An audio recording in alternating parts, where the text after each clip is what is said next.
I'm Alexa Schwerha with Campus Reform, and you're watching 5 Big Questions. Today I am joined by Aron Railey, who has experience working with college-age students in ministry for 8 years. Aron is going to join us today to tell us more about the state of religion among college students and the work that is still to be done. Aron, thank you so much for joining me today. Thanks, Alexa. Of course. So to start us off, can you tell us a little more about your experience personally as a Christian, but also with your work with college students? Yeah, so I was raised in the church. My father and my grandfather were both pastors or ministers in some way. Growing up, I was taking naps on the pews. It was just a very big part of my life. So as I got older, obviously going into that college age, that's where so many people are challenged with their faith. And for me, because of the strong family structure and the community that was built, really by family, but also just by virtue of the people I was raised around, it was a little bit easier for me to hold on to some sense of faith through those formative years. But by the time that season of life had ended, I would look back and my younger brother's getting ready to go to college. And so in my heart, I was like, man, I really want to make sure he has a good experience and hangs on to his faith and remembers who he is. And so that really sparked an interest for me to be involved with college students as they're going into this difficult season of life, a brand new place for them, to make sure that they can hang on to what they believe. So I started getting involved in small groups at church, and then slowly found myself with more and more responsibility serving, not as an official pastor of college students, but in more and more leadership positions at the churches that I attended, serving with that age group. Absolutely. And you make a really good point there, talking about your brother who is going off to college, because that's something we're increasingly seeing today. College students, when they go off to college, a lot of times it's their first time away from home. They're in a new environment. And a 2019 study showed that among college students who had gone to church previously in the past year, it was at a record low. So what advice would you have for college students who are in a new environment, and how can they stay connected to their faith? That's a really good point. I remember reading one, it could be the same study, maybe another study, that showed roughly 80% of students between the ages of 18 and 20 will leave or lose their faith by the time they get to their sophomore year, which as a believer, that's a tragedy. It's a really sad place to see for people of any faith. Historically in the church, and historically in the country, the value of religion gave our government and our founding fathers this impression of values and virtue and morals that were trusted to kind of carry the experience of being an American.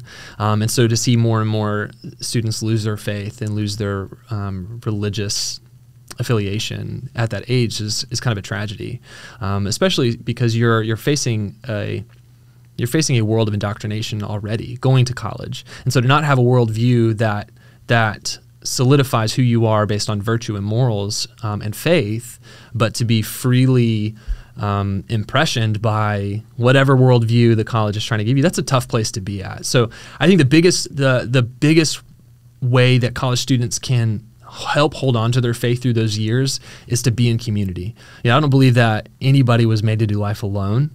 Even God says in Genesis, he through the author Moses, he writes that it is not good for man to be alone. Of course, he's talking about marriage, but in a general sense, it's not good for people to be alone. Like, we're built to be in community. We function better in community. And so people finding a place to be involved in a group or a small group or a Bible study or go to church or be a part of a club on campus, and there are so many of them for all sorts of religious backgrounds, that's probably the best way. Is the first step is to make sure you're not alone. Make sure you're not in isolation. Find someone that you can relate to with your faith, and join that group. Be a part of that community. Yeah, college students definitely need a strong support system when they go to college campuses. And something we see here at the Leadership Institute's Campus Reform is that they are overwhelmingly liberal in that there is that chance of being indoctrinated. And you make a great point of students having to have a strong faith, have firm convictions in order to, stay strong with their beliefs. But we're seeing this all across the country where professors are in part leading this charge that is making it so hard for conservative Christians to stay firm in what they believe. We can look at examples at Swarthmore College where they had a class titled, "Is God a White Supremacist?" Campus Reform also covered an issue at Loyola University where a professor would penalize students for referring to God as a he. Now, what would you say to these professors who are pushing this false narrative? I think what I would tell professors, the assumption when you're going to college, the assumption is the professor is a scholar in their field, and they're there to educate you on that field. Not just in what is present day important, but also what has historically been important. To do that in any field, whether it's mathematics or biology or philosophy or even world religion, you have to take in context the history of that field. And in each of those fields, no matter where you go, if you go back far enough, you're going to find some inkling of faith, some inkling of religion. To deny a student's right to believe and express their faith in the way that they are raised, such as penalizing someone who believes God as a father or a son, has a male, has male attributes in that sense, or masculine attributes, I should say. To deny someone or to penalize them for not calling God a she or a they or an it is a direct infringement on their religious beliefs. It has been in the Christian faith, any of the great monotheistic faiths, Judaism, Islam, and Christianity, God is overwhelmingly father or he, and so to deny that is to penalize a student for responding in a way that makes sense to them.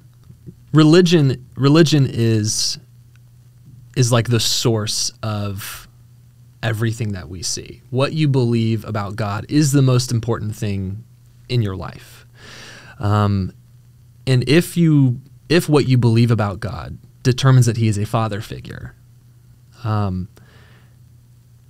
it would be so counterintuitive and against your nature even, especially for those who believe you're created.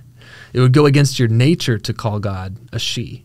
For anybody in the monotheistic world of the main three faiths. Now there are religions that do believe in various versions of God, and they have a right to express themselves as well. They must maintain the right to express their religion and worship the way they want in order to honor those who have a more traditional faith. So I think for professors who are penalizing students for not using she or they, there's no explanation for that aside from trying to punish somebody for having a religious view at all. Right.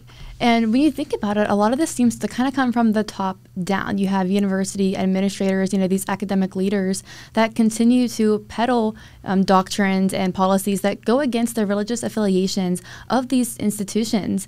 The Leadership Institute's Campus Reform recently reported on a Students for Life study that found that 1 in 8 Christian schools maintain a relationship with Planned Parenthood.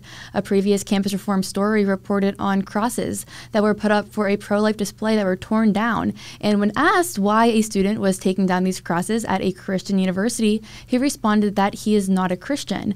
Now, don't these universities have a responsibility to uphold the beliefs and the values of the religion that they claim?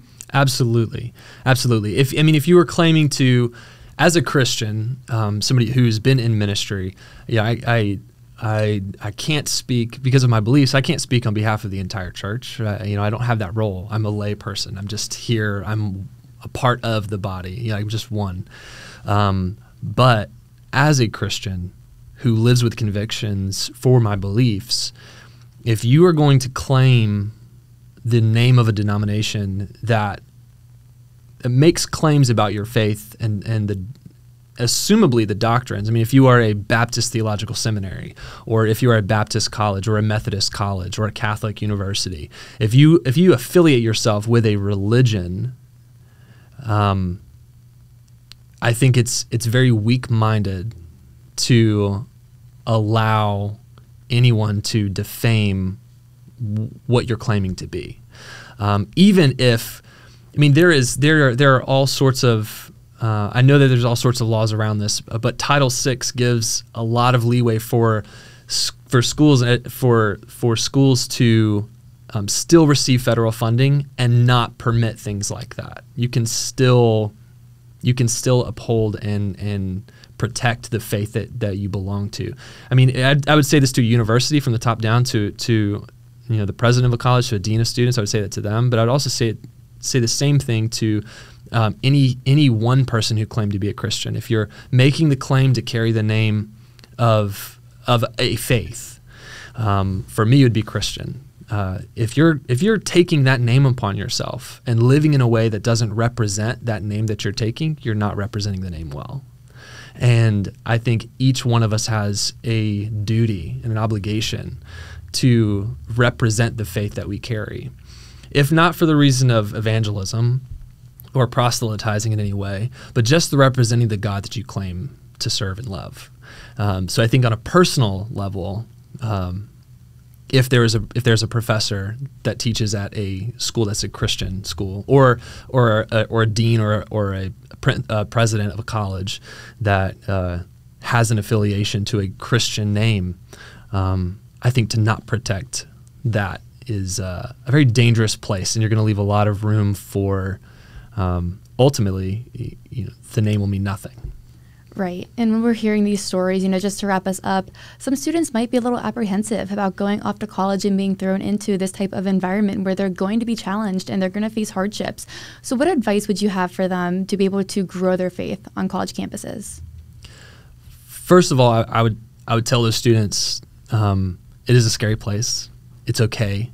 It's all right to be afraid of being maybe persecuted is a strong word, but it's one that I think as Christians we would relate to.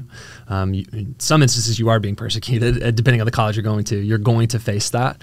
But I think it's okay to stand before that with fear before getting plugged into a group, recognizing that